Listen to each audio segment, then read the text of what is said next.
வணக்கம். இன்னைக்கு நம்ம சூப்பர் ஸ்டார் கிச்சன்ல பன்னீர் புர்ஜி எப்படி பண்றதுன்னு பார்க்கலாம். இது வந்து மார்னிங் பிரேக்ஃபாஸ்ட்டுக்கு ரொம்ப ஹெல்தியான ரெசிபி. இதுல புரோட்டீன், அயன், கால்சியம், மெக்னீசியம் எல்லாமே இருக்கு. அதனால ரொம்ப ஹெல்தியான ரெசிபி. வாங்க எப்படி பண்றதுன்னு பார்க்கலாம்.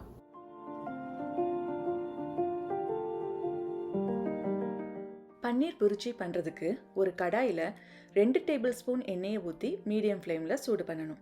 எண்ணெய் சூடானதும் 1/2 டீஸ்பூன் சீரகம் போட்டு பொரிய விடணும். சீரகம் பொரிஞ்சதும் 1 கப் பொடியா நறுக்கின சின்ன வெங்காயம் வேகமா வதங்குறதுக்காக கொஞ்சம் உப்பு போட்டு வெங்காயம் கலர் மாறுற வரைக்கும் வதக்கணும். வெங்காயம் வதங்கிய பிறகு பொடியா நறுக்கின ஒரு தக்காளி, அப்புறம் 2 பச்சை மிளகாயை சேர்த்து தக்காளி சாஃப்ட் ஆகுற வரைக்கும் வதக்கணும். நான் இங்க தக்காளியோட விதையெல்லாம் எடுத்துட்டு சேர்த்திருக்கேன். நீங்க உங்க விருப்பம் போல சேர்த்துக்கோங்க.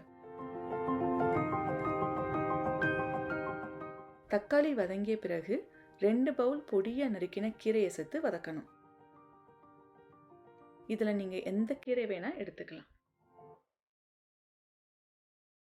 கீரை நல்லா வதங்கிய பிறகு 2 டீஸ்பூன் குழம்பு மிளகாய் தூள் சேர்த்து லைட்டா வதக்கிக்கணும். உங்ககிட்ட குழம்பு மிளகாய் தூள் இல்லாட்டினா சாதாரண மிளகாய் தூள் கூட சேர்த்துக்கலாம். உங்களுக்கு வேணும்னா இதுல கஸ்தூரி மேத்தி, கரம் மசாலா கூட சேர்த்துக்கலாம். நான் இங்க சிம்பிளா பண்றதுக்காக ஒன்னும் சேர்க்கல.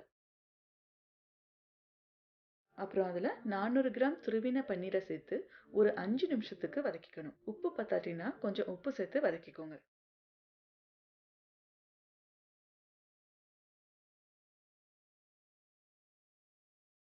கடைசியா புளிப்புக்காக கொஞ்சம் லெமன் ஜூஸ் கூட சேர்த்துக்கலாம். அருமையா இருக்கும். நீங்களும் இந்த ஹெல்த்தியான ரெசிபியை உங்க வீட்டில் ட்ரை பண்ணி பாருங்க.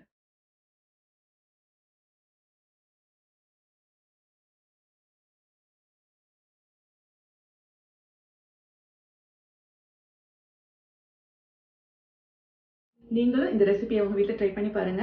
மறக்காம சூப்பர் ஸ்டார் கிச்சனை சப்ஸ்கிரைப் பண்ணிக்கோங்க. பக்கத்துல இருக்கிற பெல் பட்டனையும் பிரஸ் பண்ணிக்கோங்க. அப்பதான் நான் அப்லோட் பண்ற வீடியோஸை மிஸ் பண்ணாம நீங்க அடுத்தடுத்து பார்க்க முடியும். உங்களுக்கு இந்த வீடியோ பிடிச்சிருந்ததுன்னா லைக் பண்ணுங்க, கமெண்ட் பண்ணுங்க, ஷேர் பண்ணுங்க. நன்றி.